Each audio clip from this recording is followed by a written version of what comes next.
Sean bienvenidos, chicos de sexto grado. Vamos a empezar con el tema de esta semana, que es el movimiento de los cuerpos, que es parte de la unidad número 1. Vamos a ver la unidad 1 y se llama movimiento de los cuerpos, y también vamos a ver el contenido, que es medición de velocidad, distancia y tiempo. El indicador que vamos a tener es el 1.11, que se experimenta y calcula con iniciativa la medición de velocidad, distancia y tiempo en situaciones de la vida cotidiana.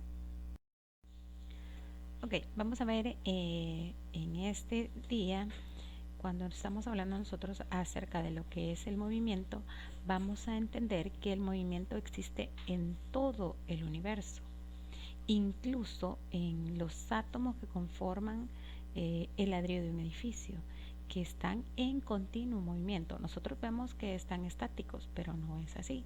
Este también se da a escala mayor, como por ejemplo en las estrellas de un cielo nocturno, que nosotros vemos cómo titilan, ¿verdad? Y en las nubes de un día soleado.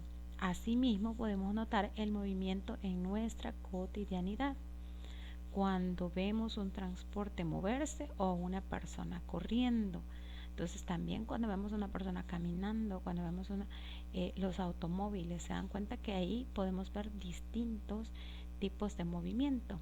Dice que los tipos de movimiento se pueden clasificar según sus características, pero para ello antes debemos de entender las magnitudes que describen un movimiento, que son la distancia, el tiempo y la velocidad.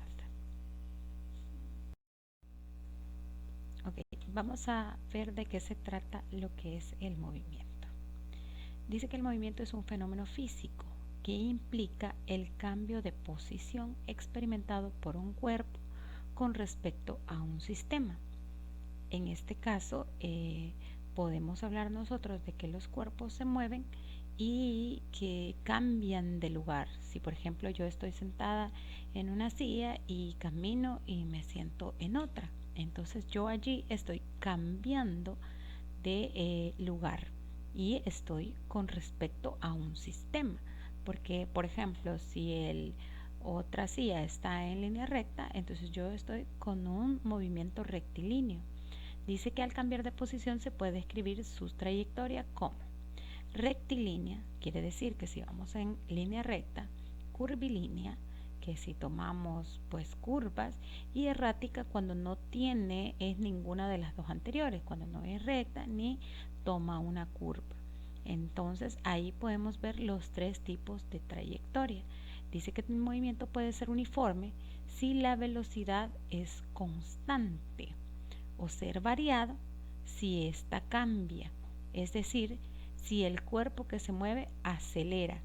En este caso nosotros estamos viendo a la niña que tiene el desplazamiento. El desplazamiento nos está diciendo que es la línea roja que está. Vemos a la misma niña que está en un punto y cambió de posición y está en otro punto. Entonces eso representa lo que es el movimiento, y en este caso podemos ver que la línea roja o la flecha está describiendo lo que es el desplazamiento de esta niña.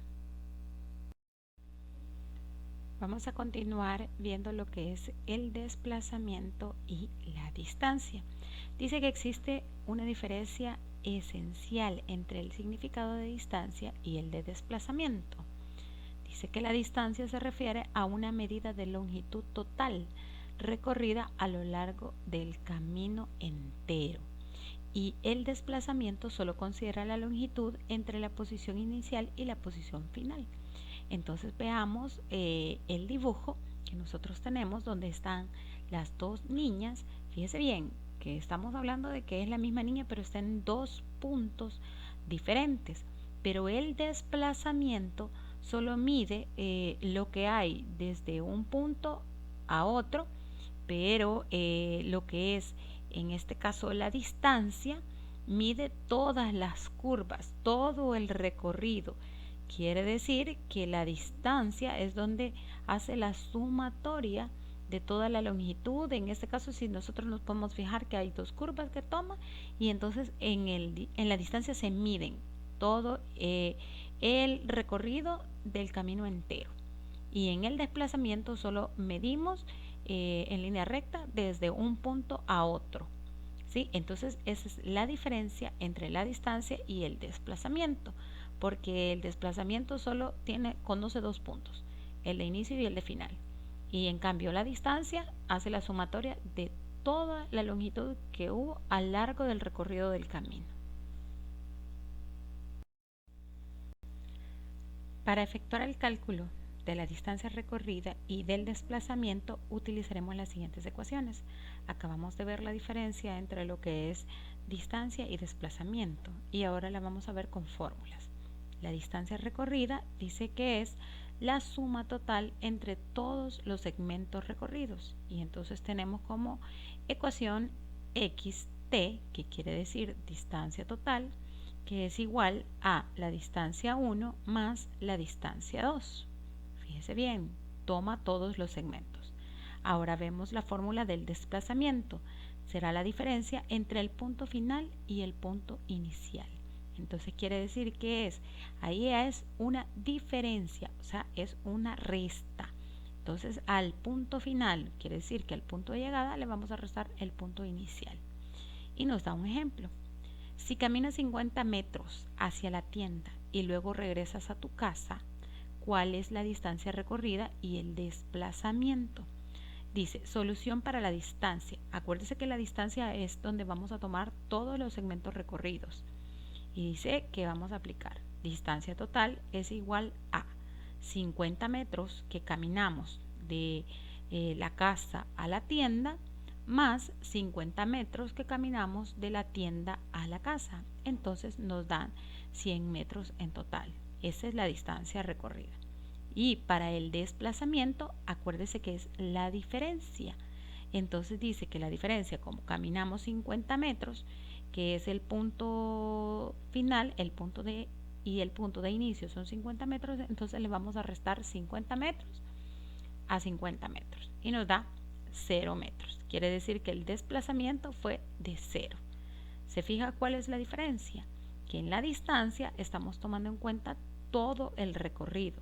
No importa que hayamos pasado sobre el mismo camino de regreso, pero en este caso el desplazamiento dice que nos hemos desplazado 0 metros. ¿Por qué? Porque volvimos a pasar sobre el camino que ya habíamos tomado para llegar a la tienda. Vamos a ver lo que es el tiempo. Dice que el tiempo es un periodo determinado durante el que se realiza una acción o se desarrolla un acontecimiento. El tiempo lo podemos medir de diferentes maneras con base en el periodo que estudiamos. Por ejemplo, lo podemos medir en horas, en minutos, en segundos. Recuerda que una hora se compone de 60 minutos, un minuto de 60 segundos. De acuerdo con el Sistema Internacional de Unidades, el segundo se define como la duración de 9.192.631.770 oscilaciones de la radiación emitida en la transmisión entre dos niveles hiperfinos del estado fundamental del isótopo 133 del átomo de cesio a una temperatura de 0 Kelvin. Creo que es un dato que no lo conocíamos, ¿verdad? Pero que es bien importante. Ok, pero lo que nosotros tenemos que tener, que es bien importante, es conocer que, por ejemplo, tenemos en la medición del tiempo, que es la hora, que son los minutos, y que son los segundos, que es las unidades de tiempo que nosotros más utilizamos. Eso nos va a servir mucho para poder determinar y para poder medir durante nuestros momentos diferentes acciones. Por ejemplo, cuánto tiempo me tardé en hacer una tarea, un par de minutos, cuánto tiempo me tardé en llegar a cierto lugar, ¿verdad? Entonces podemos decir 2 horas, 3 horas o 1 hora y media, ¿verdad? Que nosotros ya sabemos que lleva horas y minutos. O podemos decir en cuánto tiempo llegaste. Llegué en 1 minuto 3 segundos. Entonces cuando estamos hablando de periodos de tiempo más cortos, y para eso nos sirve lo que es la unidad de tiempo y la vamos a utilizar en muchas ocasiones. Vamos a terminar pues dejando la tarea y ahí les pido que escriban pues un resumen. Ya hemos visto desplazamiento, hemos visto tiempo, hemos visto varios temitas, entonces escribámoslos y hagámoslo de manera creativa. Si podemos, grafiquemos para que esto nos sirva para estudiar y tratemos de hacerlos de la mejor manera. Cuando ya lo hayamos terminado, esperamos a que se cree el espacio para poder subir la tarea. Entonces los felicito, espero que pasen un lindo día y nos vemos en la siguiente clase.